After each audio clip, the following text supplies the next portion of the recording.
mas ela por ela também. Tua bondade me segue, prossegue nos dias que vêm.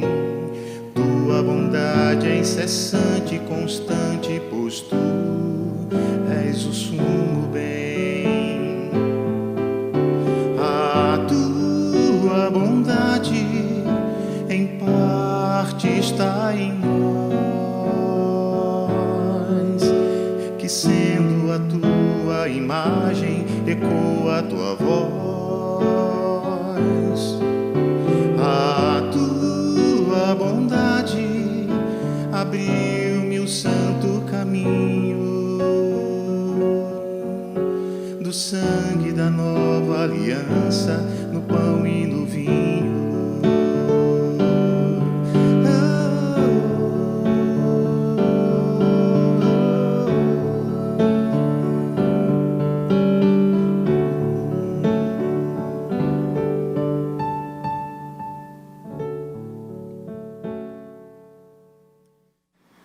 Olá, meus irmãos, tudo bem? Mais uma vez nós estamos aqui para conversar com vocês sobre um tema denso, um tema que vai nos levar a examinar as Escrituras de forma mais detalhada. Nós vamos conversar sobre que nós somos uma igreja pactual, é uma igreja do pacto. E o que isso representa e o que isso significa para nós nos dias de hoje. Primeiro nós precisamos entender o que significa pacto, o que é essa palavra e qual o peso sobre a nossa espiritualidade e o nosso dia a dia. Bom, examinando o dicionário Aurélio, que é a nossa base, ele diz o seguinte, que o pacto é uma aliança, um acordo, um contrato que envolve duas partes com direitos e deveres. Bom, o pacto é isso. Porém, existiu na nossa história um grande pregador, Charles Spurgeon, que ele fez umas anotações, chamado Príncipe dos Pregadores, teólogo, escritor, e ele falou alguma coisa a respeito do pacto. Então, Charles Spurgeon, ele diz: a doutrina do pacto repousa na origem de toda a teologia verdadeira. A teologia do pacto é o evangelho apresentado no contexto do plano eterno de Deus de comunhão com o seu povo. Existe um outro escritor, Lyndon Duncan, que ele é professor no seminário presbiteriano dos Estados Unidos, e ele fala a respeito da teologia do pacto também. Ele diz: a teologia do pacto é o modo que a Bíblia explica e aprofunda o nosso entendimento sobre o significado da morte de Cristo, sobre a segurança em Cristo e sobre os sacramentos, né? Os selos pactuais, né? Então, o pacto é um assunto que ele tem tudo a ver com a nossa vida e com a nossa caminhada como igreja. Mas e esse pacto de Deus com o homem?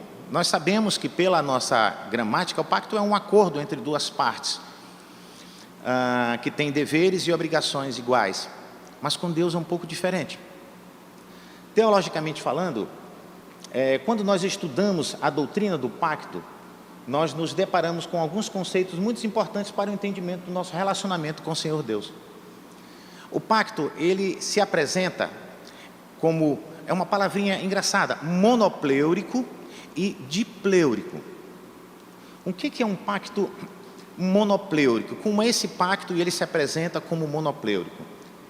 Monopleúrico é porque Deus criou, idealizou, executou e sustenta esse pacto. Somente Deus criou e propôs e alcançou o homem com esse pacto. E o dipleúrico? Dipleúrico diz que, apesar de Deus criar, sustentar, manter e derramar sobre o homem esse pacto, mas esse pacto, na sua forma dipleúrica, ela exige do homem uma responsabilidade. Deus criou o pacto e agora o homem tem uma responsabilidade, ele precisa responder a esse pacto. Na Bíblia, amados, existem dois pactos descritos. o pacto que é chamado Pacto das Obras e o Pacto da Graça. Durante algum tempo, algumas pessoas confundiam um pouco essa questão do Pacto das Obras e Pacto da Graça, talvez atribuindo ao Antigo Testamento como Pacto das Obras e equivocadamente o Pacto da Graça no Novo Testamento, mas não é assim que funciona. O Pacto das Obras e o Pacto da Graça, a divisão deles acontece exatamente com Adão, lá no Gênesis, né? E nós vamos ver como é que isso funciona. Mas antes de nós prosseguirmos um pouco mais sobre entender essa separação do Pacto das Obras e da Graça, eu queria comentar com você sobre um apoio que nós temos para compreender a teologia do pacto, que é a nossa Confissão de Fé de Westminster. Eu tenho aqui uma amostra, uma apresentação, né, um formato chamado de bolso, né? Confissão de Fé, Catecismo Maior e Breve Catecismo de Westminster. Ele é nosso símbolo de fé. E essa Confissão de Fé de Westminster, né, é um documento que foi elaborado e aprovado na Abadia de Westminster, em Londres, por volta do século XVII, onde durante alguns anos teólogos, pastores, discutiam sobre diversos pontos doutrinários e eles então resolveram transformar num documento e anotar. São 32 pontos doutrinários que vão falar sobre uma série de questões que envolvem a nossa fé. Vai falar sobre a Escritura Sagrada, sobre Deus, sobre os eternos decretos de Deus, sobre a criação, sobre o livre-arbítrio, sobre a justificação, a adoção, sobre a lei de Deus, sobre o culto, sobre os magistrados civil, sobre o matrimônio, o divórcio, sobre a igreja, a comunhão dos santos, sacramento, batismo, ceia do Senhor.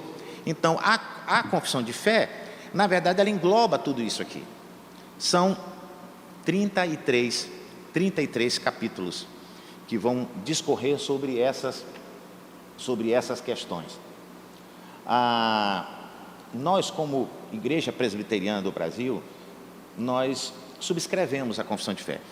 Na década de 50, mais precisamente no início da década, 1950, a Igreja Presbiteriana, na reunião do seu Supremo Concílio, ela adotou a Confissão de Fé de Westminster como o principal documento doutrinário.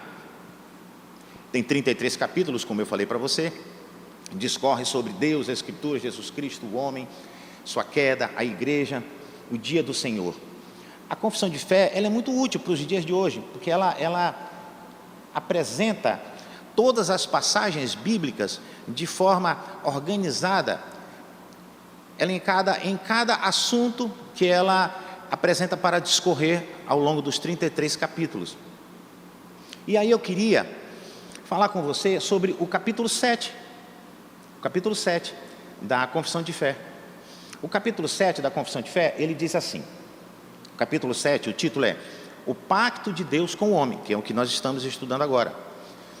Diz assim no capítulo 7, a seção 1, né, parágrafo 1, diz: tão grande é a distância entre Deus e a criatura, que embora as criaturas racionais lhe devam obediência como ao seu Criador, nunca poderiam fruir nada dele, como bem-aventurança e recompensa, senão pela voluntária condescendência da parte de Deus, a qual foi ele servido significar por meio de um pacto.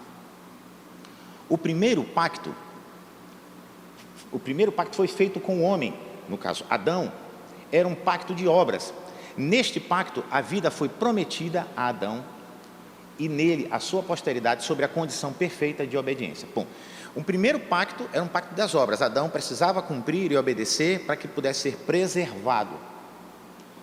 Porém, a palavra nos diz, e a Confissão de Fé lá no seu capítulo 7, ela diz assim: o homem, tendo se tornado pela queda incapaz de viver por esse pacto de obras, o Senhor dignou-se fazer um segundo pacto, chamado Pacto da Graça. Neste Pacto da Graça, Deus livremente oferece aos pecadores a vida e a salvação por meio de Jesus Cristo, requerendo neles fé e prometendo a todos aqueles que estão ordenados para a vida eterna, o seu Santo Espírito que irá habilitá-lo e torná-los dispostos para crer. Nós temos aí então os dois pactos. O primeiro pacto, ainda em Adão, e o segundo pacto, o pacto da graça, também em Adão, depois da queda.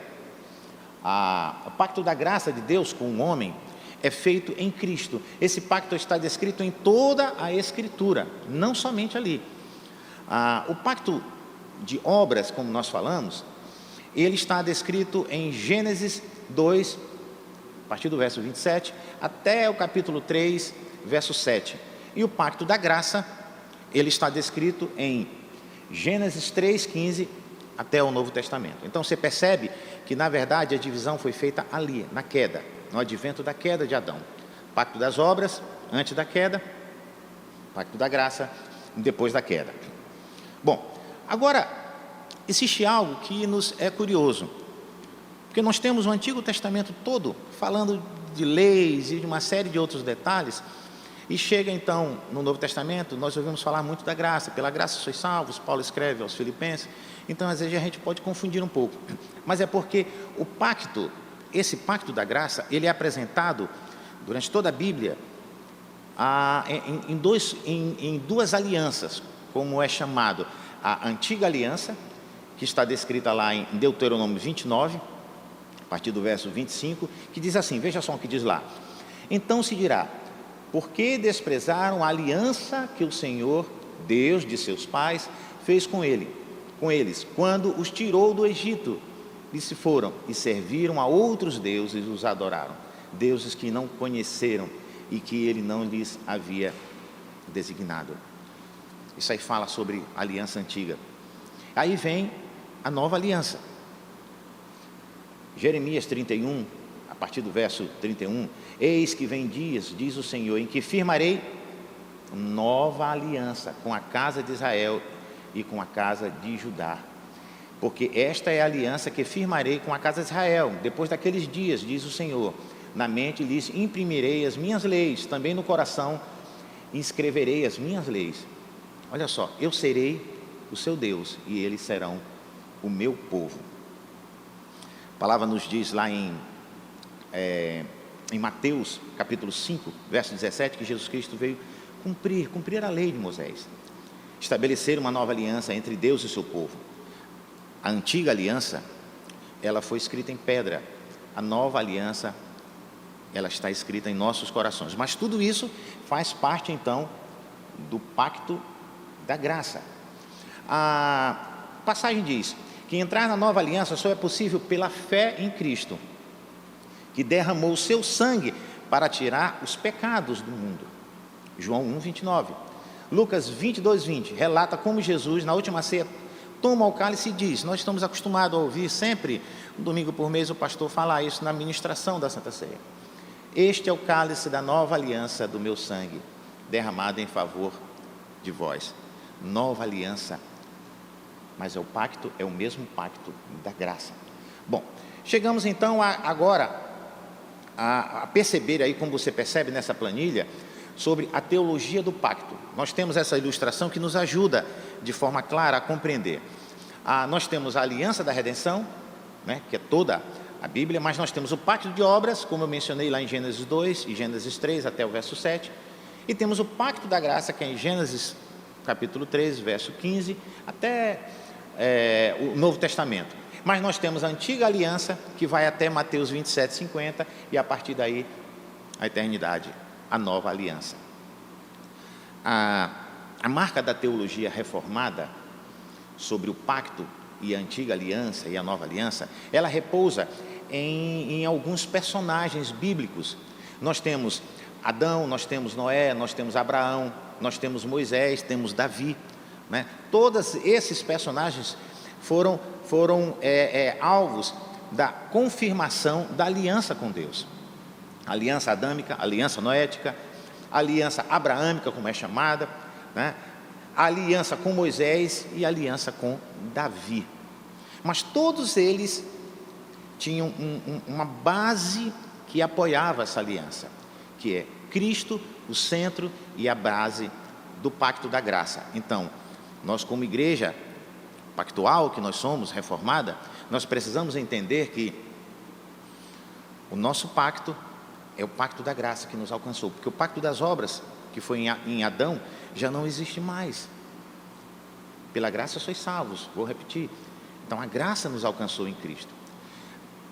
Queridos, é interessante, porque ao longo do Antigo Testamento, esse pacto da graça na antiga aliança, ele é simbolizado, ele é descrito de diversas formas, e às vezes a gente confunde um pouco. Aí nós chamamos isso de administração, como Deus administrou o pacto ao longo da história bíblica. E aí entram dois conceitos interessantes que nos ajudam hoje, que é chamado de tipo, ou tipologia bíblica, um tipo de Cristo, e o antítipo. Isso é importante. Nós estamos vendo teologia do pacto, que se apresenta em pacto das obras, pacto da graça, porém o pacto da graça é apresentado na antiga aliança e na nova aliança, e na antiga aliança ele era administrado de diversas formas, e essas formas eram descritas como tipo e antítipo. E veja só, Êxodo 29, capítulo 29, de 39 a 42, fala o sacrifício do cordeiro, né, nas cerimônias, e ele diz assim: um cordeiro oferecerás pela manhã e outro ao pôr do sol. Com um cordeiro, a 10ª parte de um efa, flor de farinha, amassada com a 4ª parte de um rim de azeite batido, para a libação, a 4ª parte de um rim de vinho. O outro cordeiro oferecerás ao pôr do sol, como oferta de manjares, e a libação como de manhã, de aroma agradável, oferta queimada ao Senhor. Preste atenção, agora, Êxodo 29, verso 42. Este será o holocausto contínuo por vossas gerações, à porta da tenda da congregação, perante o Senhor, onde vos encontrarei para falar contigo ali. Então, isso era um tipo de Cristo. Quando nós recorremos, então, ao Evangelho de João, capítulo 1, verso 29, diz assim: no dia seguinte, viu João a Jesus que vinha para ele e disse... Você lembra o que João disse quando viu Jesus? Ele disse assim: eis o Cordeiro de Deus que tira o pecado do mundo. Então, em Êxodo, aquele cordeiro que era imolado nas cerimônias era um tipo de Cristo. Aqui, João já fala do antítipo, o próprio Cristo já realizando a sombra daquilo que estava apontando para o pacto da graça em Jesus. O sumo sacerdote, aquele que estava responsável por administrar o culto no templo, é um antítipo, né? É um tipo, aliás. E o antítipo do sumo sacerdote, que é a realização, nós lemos lá em Hebreu. Vejam o que diz lá em Hebreus, capítulo 4, verso 14. Tendo, pois, a Jesus, o Filho de Deus, como grande sumo sacerdote que penetrou os céus, conservemos firme a nossa confissão. Jesus, o grande sumo sacerdote. Nós temos o sacerdócio levítico, que era um tipo de Cristo, mas nós temos o antítipo, que também está lá em Hebreus 7, 23. Ora, aqueles descendentes de Levi são feitos sacerdotes em maior número, porque são impedidos pela morte de continuar, e este, no entanto, porque continua para sempre e tem o seu sacerdócio imutável, falando de Jesus. Outros tipos de Cristo, que a tipologia bíblica nos fala, sobre o tabernáculo, fala também. Jesus se apresenta. Agora nós vamos ver de uma forma um pouco mais detalhada essa questão do tipo. Veja só, o tipo, pelo dicionário de teologia, nos diz que é uma imagem, um símbolo, um evento que aponta não somente a alguém, mas nós temos Adão e Eva. Isso é curioso, porque lá no Éden, na passagem propriamente dita lá de Gênesis 3, 21, diz assim: depois que Adão e Eva reconheceram que erraram diante do Senhor, eles viram que estavam nus, e eles fizeram folhas, pegaram folhas e fizeram vestimentas para si. Mas o Senhor providenciou uma vestimenta de pele de animal. ali já há um tipo de Cristo, mostrando que o animal inocente teve que ser morto para cobrir a vergonha de Adão e Eva, né? Então ali nós já temos um tipo de Cristo também. O sacrifício de Isaac, lá em Gênesis 22, a arca de Noé já não é uma pessoa, nós tivemos a pele de um animal, nós tivemos ali aquele advento do Isaac, Abraão obedecendo ao Senhor, oferecendo seu filho como sacrifício a Deus, e Deus o livra e apresenta e fornece para ele então um cordeiro na hora para que ele coloque no lugar do filho. A arca de Noé, mas a arca de Noé é um tipo de Cristo? É, porque foi fruto da obediência e da fé de Noé, e todos aqueles que entraram na arca foram salvos. Nós temos José do Egito. Os teólogos dizem que José do Egito é um tipo mais perfeito de Cristo. Foi injustiçado, inocente, foi preso, e ele foi que conseguiu trazer a salvação e a libertação para o seu povo. Moisés é um que retira então o povo do Egito para a terra prometida, da escravidão do Egito, né, lá em Êxodo 1, e o cordeiro imolado nas cerimônias. Nós temos diversos tipos de símbolos que apontam para o ministério de Jesus. Paulo, escrevendo a sua primeira carta aos Coríntios, capítulo 7, nos diz assim: pois também Cristo é o nosso cordeiro, ele, nosso cordeiro pascal, foi imolado. Então nós tínhamos os cordeiros, diversos cordeiros que eram imolados, sacrificados no Antigo Testamento, nas cerimônias, mas agora Paulo fala que Cristo é o nosso cordeiro. Então aqui já é o antítipo, ou seja, a realização da sombra que estava apontando para o ministério de Cristo. Bom, o que isso tem a ver com o pacto que nós estamos falando, sermos uma igreja pactual? Existe só um pacto entre Deus e o homem, que é Jesus, mas com diferentes modos de administração, na antiga aliança, na nova aliança. O cerne, o ponto principal de apoio do pacto da graça no Antigo Testamento e no Novo Testamento é Jesus Cristo. Novamente, recorrendo à nossa confissão de fé, que é o nosso documento doutrinário, nos diz lá no capítulo 7, na seção 6, assim, sobre o pacto da graça e o Novo Testamento. Quando foi manifesta a natureza de Cristo no Evangelho, as ordenanças pelas quais o pacto da graça dispensaram, passaram a ser, veja só, a pregação da palavra e a administração dos sacramentos, do batismo e da ceia do Senhor. Por essas ordenanças, que são poucas em número e administrada com maior simplicidade e menor glória externa, o pacto é manifestado com maior plenitude e eficácia espiritual a todas as nações, tanto a judeus como a gentios. Este pacto é chamado de Novo Testamento. Não há dois pactos diferentes em substância, mas um mesmo sobre várias administrações, como nós falamos há pouco. Colossenses nos fala sobre isso, Coríntios também, em Efésios. Em Efésios tem uma passagem interessante, ele diz assim, Efésios capítulo 2, verso 14: porque ele é a nossa paz, a qual de ambos, judeus e gentios, fez um, e tendo derribado a parede de separação que estava no meio, parede da inimizade. E a gente agora vai para Gálatas, capítulo 3, verso 24: de maneira que a lei nos serviu para nos conduzir a Cristo, a fim de que fôssemos justificados por fé.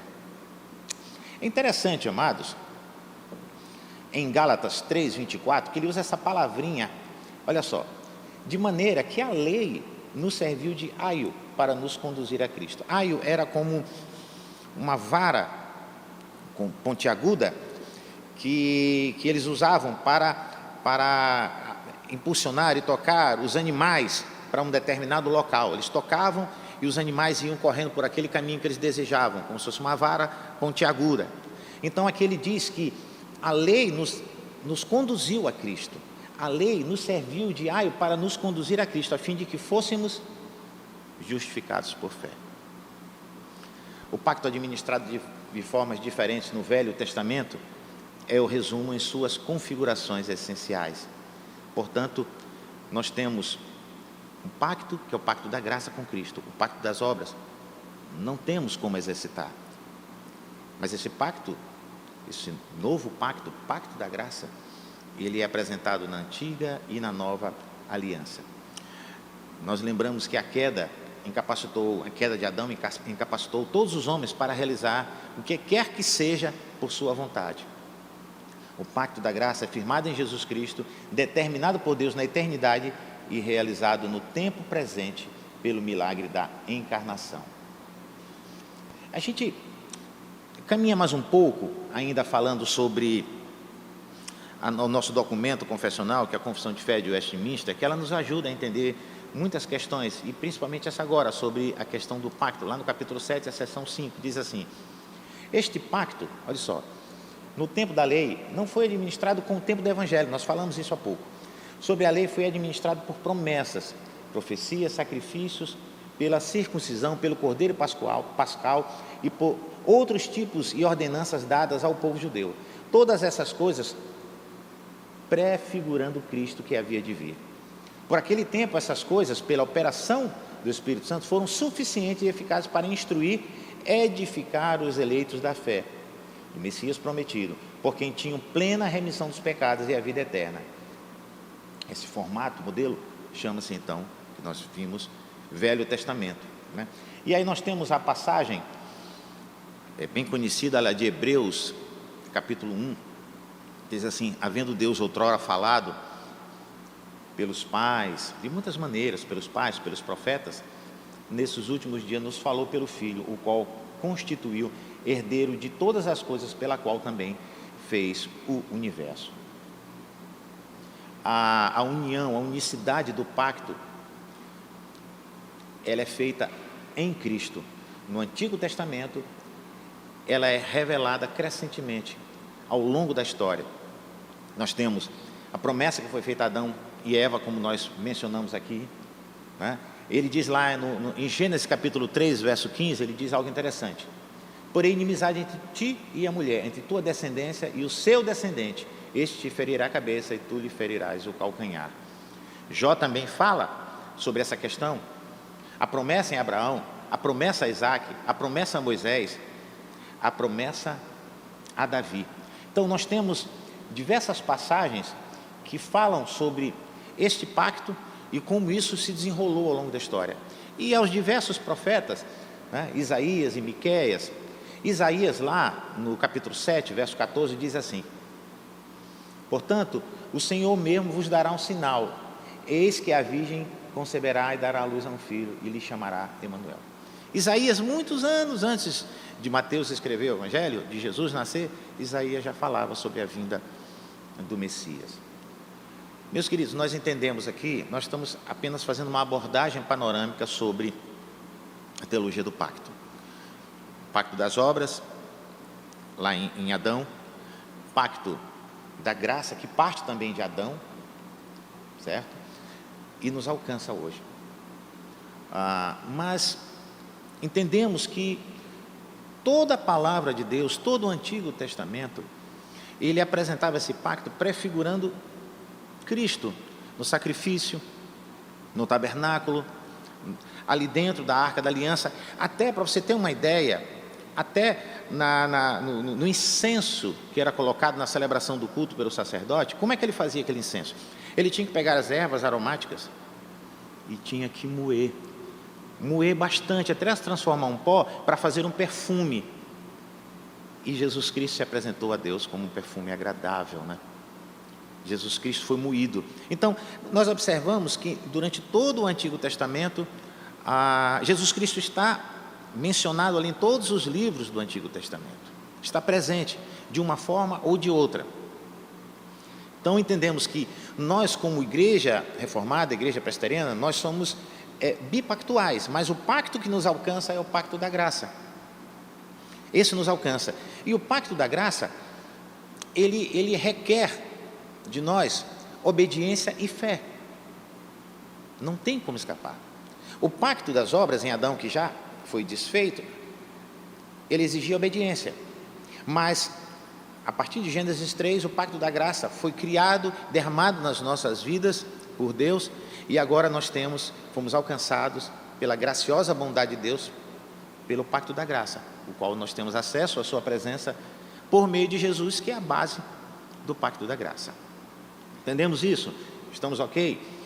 Agora, o que isso tem a ver com os nossos dias hoje? Como isso funciona na nossa vida hoje? O pacto da graça. Entendemos, existe um pacto das obras, estamos sob o pacto da graça. Nós entendemos a antiga aliança, a nova aliança no sangue do Senhor Jesus, mas como isso influencia a nossa vida hoje, no cotidiano, diante de tantas coisas que nós estamos passando. O pacto da graça, como eu disse, ele requer obediência e fé.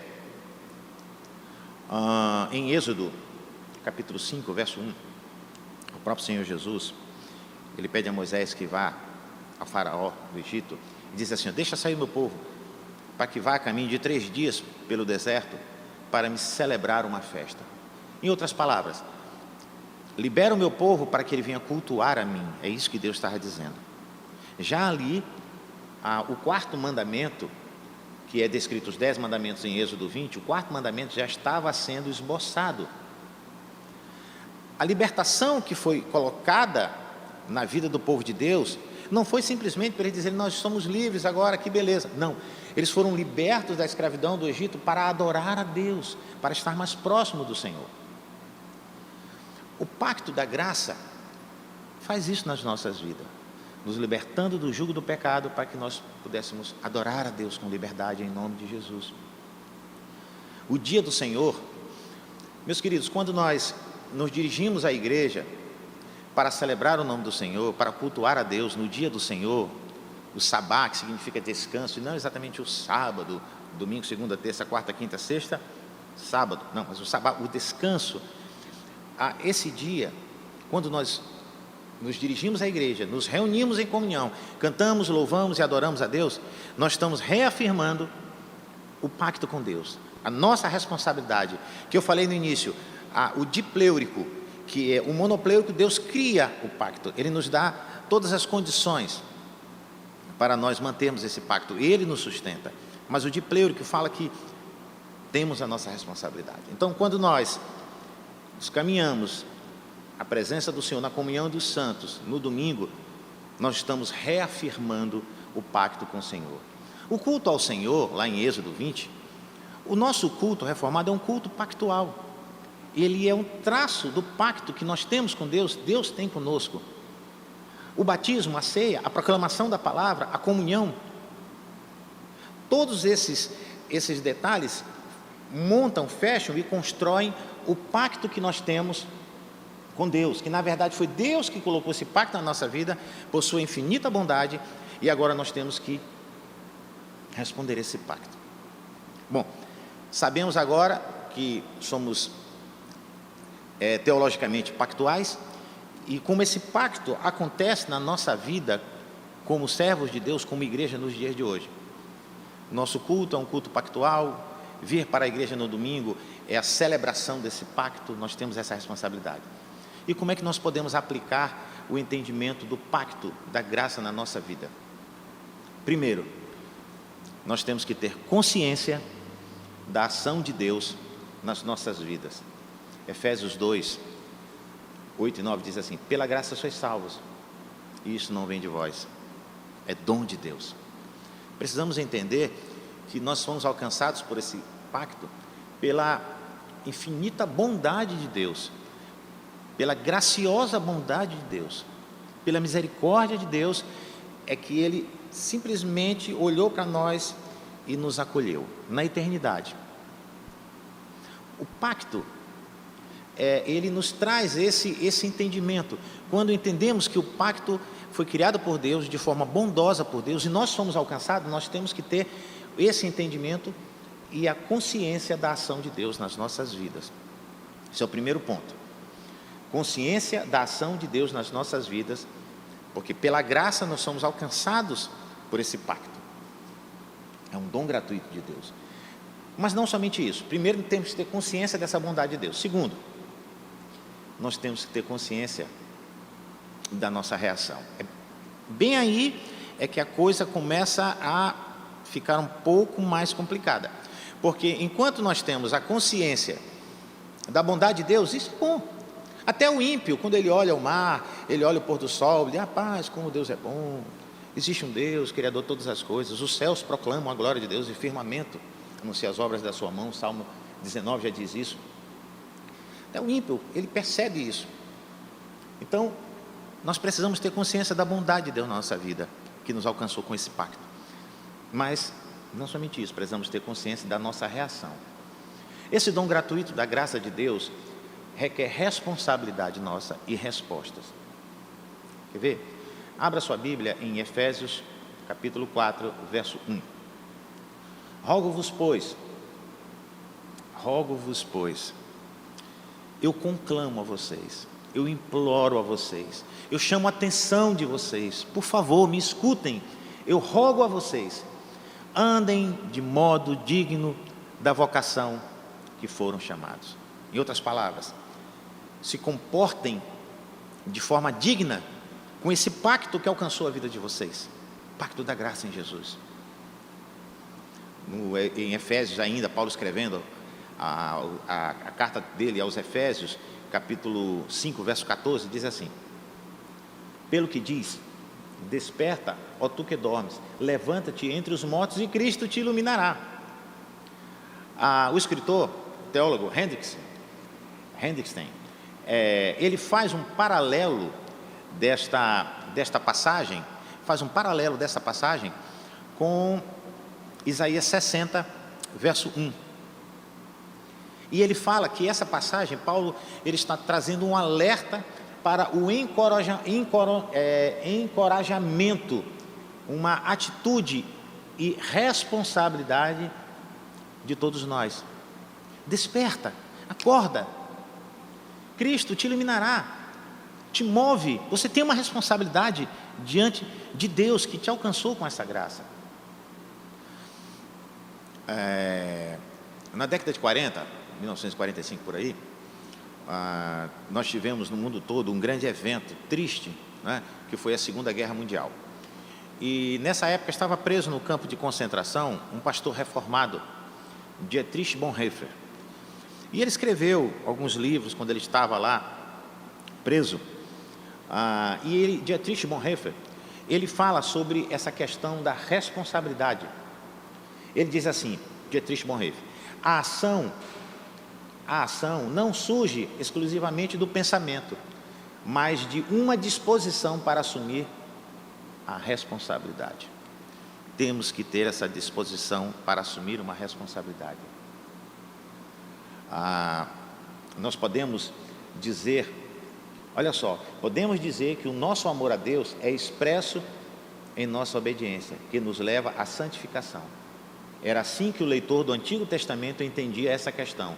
O amor expresso em obediência. Considere o caso de um israelita regenerado. Este indivíduo, amando ao seu Senhor, se colocava alegremente em obediência à lei, em todos os seus aspectos, civil, cerimonial e moral. Isso aí é um trecho do livro Lei e Graça, do pastor Dr.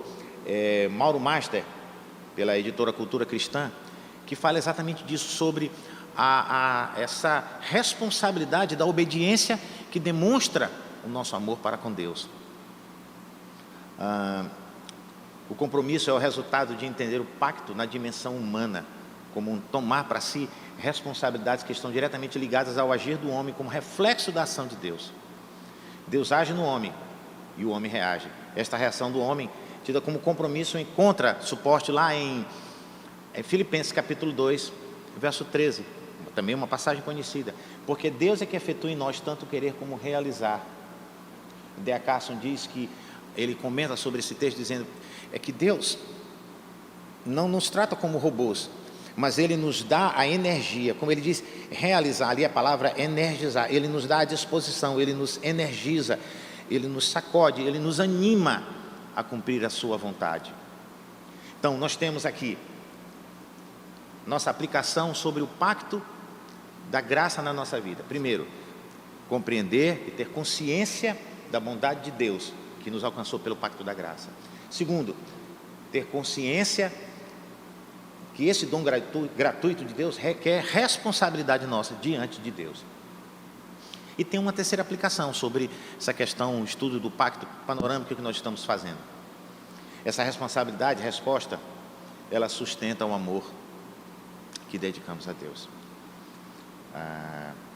João capítulo 14, verso 21, o Evangelho de João diz assim: aquele que tem os meus mandamentos e os guarda, este é o que me ama.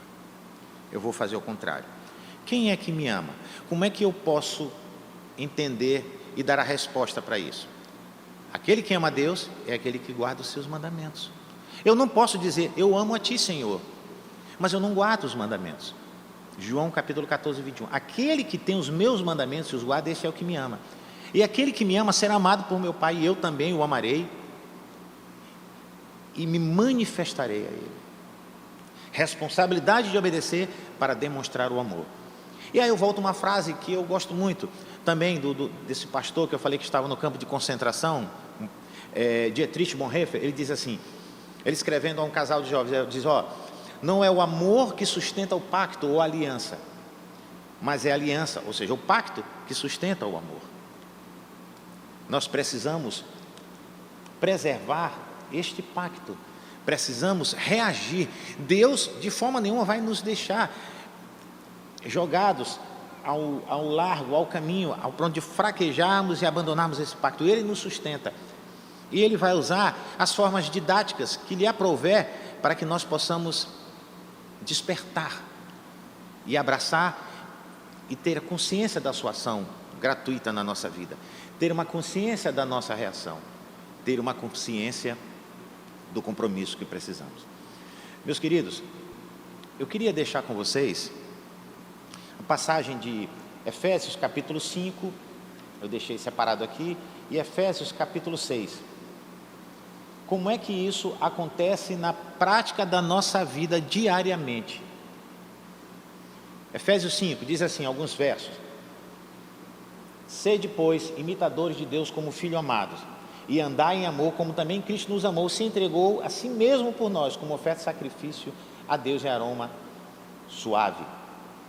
E aí ele sai discorrendo sobre as nossas responsabilidades, e ele fala da nossa responsabilidade social dentro do lar.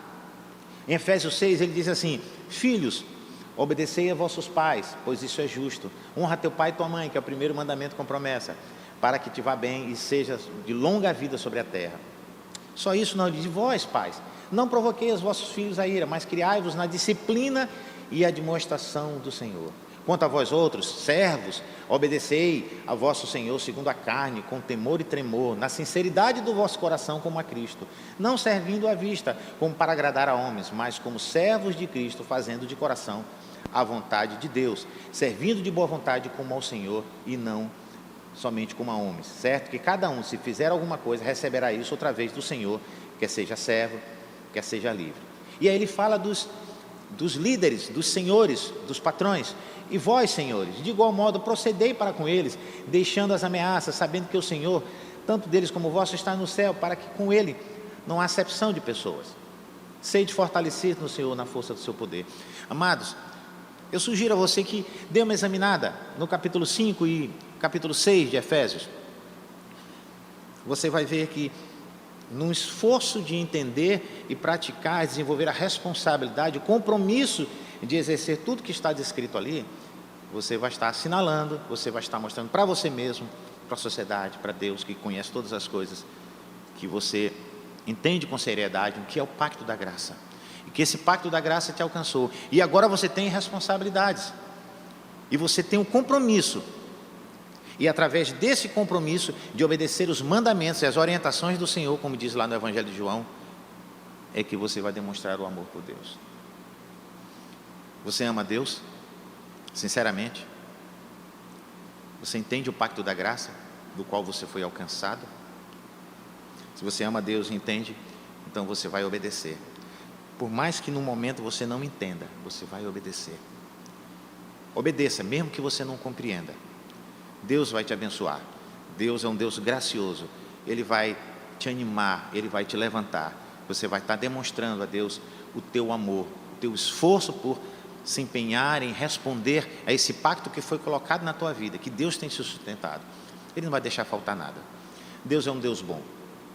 Meu desejo é que nós possamos guardar no nosso coração esse entendimento do pacto da graça, e que possamos aplicar na nossa vida, no dia a dia, nos nossos afazeres, no cotidiano, na nossa família, com os nossos entes queridos, nos nossos negócios, relacionamentos, que possamos então responder com obediência aquilo que Deus propõe para a vida de cada um. Deus te abençoe. Fique na paz.